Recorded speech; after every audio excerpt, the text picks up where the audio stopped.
जाने नहीं पहचाने तो मुझे नहीं मालूम कि आयुर्वेद का क्या होगा, लेकिन मानव जाति का पतन तो मैं निश्चित रूप से देख रहा हूं। और जो लोग मेरी इस बात से इत्तेफाक नहीं रखते वो अपनी क्वालिटी ऑफ हेल्थ और क्वांटम ऑफ लाइफ को कंसिडर करें। साधनों के अभाव में हमारे बड़ों में से अधिकतर लोग 100 वर्ष की आयु तक पहुंचते थे।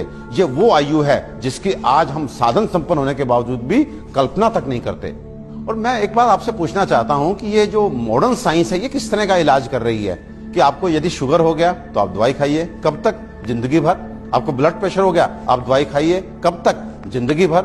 आपको थायराइड हो गया, आप दवाई खाइए, कब तक? जिंदगी भर। आपकी किडनी खराब हो गई, बदल दीजिए। आपका लिवर खराब हो गया, बदल दीजिए। आपको गांठ हो गई, गांठ डालिए। ये किस तरह की चिकित्सा है? और ये चिकित्सा नहीं, ये केवल सिम्टम्स को दबाना है, क्योंकि ये बाहर से आपको नॉर्मल रीडिंग देते हैं, शुगर ठीक है, ब्लड प्रेशर ठीक है, लेकिन अंदर बीमारी अपना काम कर रही है। 15 साल बाद आपकी किडनी खराब, किससे? शुगर से, ब्लड प्रेशर से। आज का नर्वस सिस्टम खराब, आपकी आंखें खराब, आपको ये कॉम्प्लिकेशन, आपको ये कॉम्प्लिकेशन। तो ये इलाज है या एलोपैथ का काला पर्दा?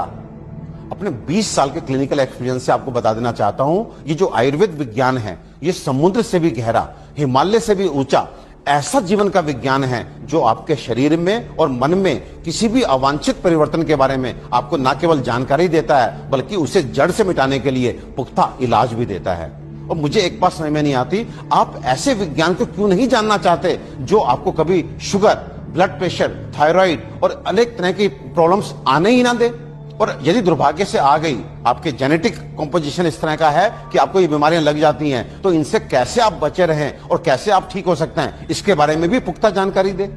मित्रों, आयुर्वेद सबसे पहले स्वस्थ से स्वास्थ्य रक्षण के लिए आपको ऋतुओं के हिसाब से आपको क्या खाना चाहिए, क्या पीना चाहिए, किस तरह की जीवनचर्या आपकी होनी चाहिए, ये सब सिखाता है। और उसके बाद अनफॉर्चुनेटली यदि आप बीमार पड़ते हैं तो यहाँ पर लाखों दवाओं का वर्णन है, जिसमें आपकी काष्ठ औषधियां यानी कि जड़ी बूटियों से बनी औषधियां, आपके मिनरल्स यानी कि खनिजों से बनी औषधियां, रस औषधियां, इतनी सारी औषधियों का वर्णन है जो आपके उन बीमारियों के लिए भी आपको इलाज देती हैं जिसमें आज का मॉडर्न साइंस जो है अपने हाथ खड़ा कर देता है। आज फैली किसी भी विषाणु जनित बीमारी के लिए वेंटिलेटर्स का इंतजाम मॉडर्न साइंस करता है। केवल किस लिए? इसलिए कि वो तब तक आपको जीवित रख सके जब तक वायरस अपने आप आपको छोड़ के नहीं चला जाता। तो ये किस तरह का इलाज है? जबकि आयुर्वेदिक औषधियां ऐसी हैं जो सीधे जाके वायरस को मार के आपको बीमारी से बाहर लेके आती हैं, आपको मौत से मुके बाहर लेकर के आती हैं। तो दोस्तों, विश्वास कीजिए, अपने आयुर्वेद को मान दीजिए, सम्मान दीजिए, जानिए, पहचानिए, अपनाइए और अपने जीवन को, अपनी हेल्थ को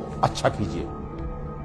आयुर्वेद का इलाज ना तो धीमा है और ना ही लंबा, बल्कि यह रोगों को जड़ से खत्म करता है। आधुनिक सर्जरी दुनिया को आयुर्वेद की ही देन है।